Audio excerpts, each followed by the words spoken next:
Proclamación del Santo Evangelio según San Marcos.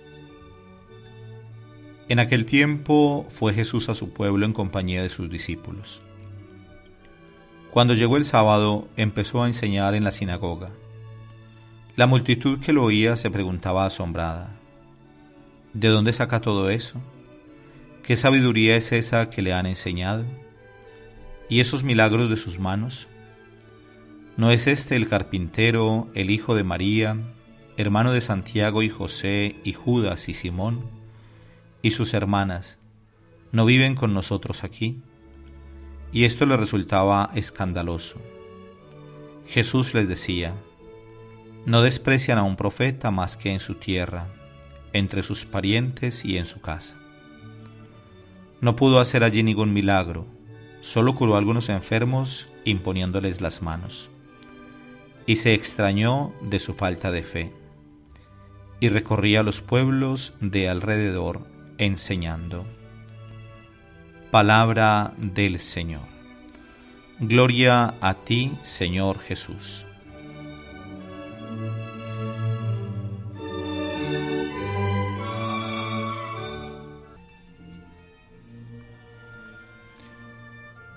Hoy en el Evangelio Jesús regresa a Nazaret, al lugar donde se había criado.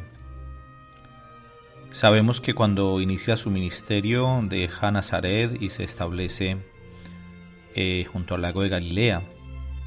Lo vemos visitando otras aldeas, pueblos, ciudades. En algunas ocasiones también sube a Jerusalén, pero la mayor parte de su ministerio lo va a ejercer junto al lago de Galilea. Hoy va a Nazaret, seguramente también a encontrar a su familia. Es humano también este gesto. Y va a la sinagoga como es costumbre los sábados. Esta vez va acompañado de sus discípulos. Y la gente que lo ve, que lo conoce desde niño, que lo ha visto crecer, se sorprenden y comienzan a preguntarse: ¿y de dónde le ha salido todo esto? ¿Quién le ha enseñado todas estas cosas y esos milagros que escuchamos que hace? Esto llevó a que Jesús dijera aquella frase famosa: nadie es profeta en su tierra. Y es que es verdad, es difícil a veces predicar a los nuestros. A veces encontramos más resistencia de parte de las personas más cercanas.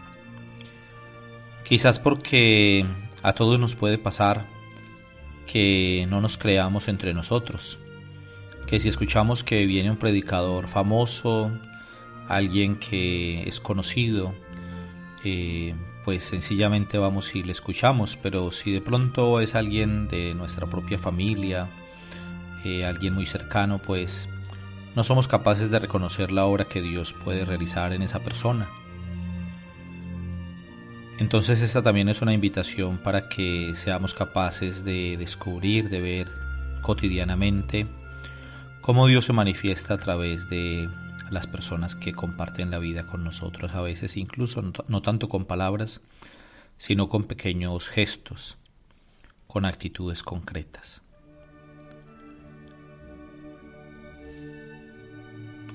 Nos dice el Evangelio que Jesús no pudo hacer allí muchos milagros, no porque no pudiera hacerlo, sino por la falta de fe de la gente.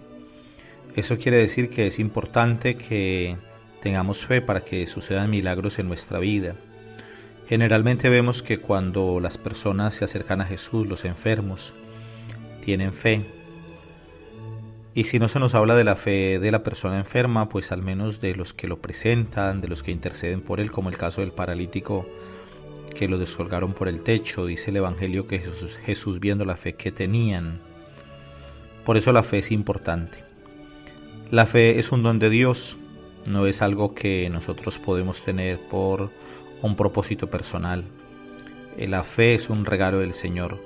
Claro que nosotros sí tenemos la responsabilidad de que esa fe se cultive. Tenemos que pedirle al Señor como los discípulos: Señor, aumentanos la fe. Y esa fe que crece como una semilla, que se siembra como una semilla en nuestro corazón, pues tenemos nosotros la responsabilidad de cultivarla todos los días con la oración, con la lectura frecuente de la palabra de Dios, la Biblia, y también de la frecuencia en la vida sacramental de participar de la Santa Misa. Y bueno, y de todas aquellas prácticas que la Iglesia nos recomienda, como el rezo del Santo Rosario, lecturas de buenos libros espirituales. Bueno, el Señor a cada uno le va inspirando también en el corazón qué hacer, pero es importante, hermanos, que cultivemos la fe que el Señor nos regala.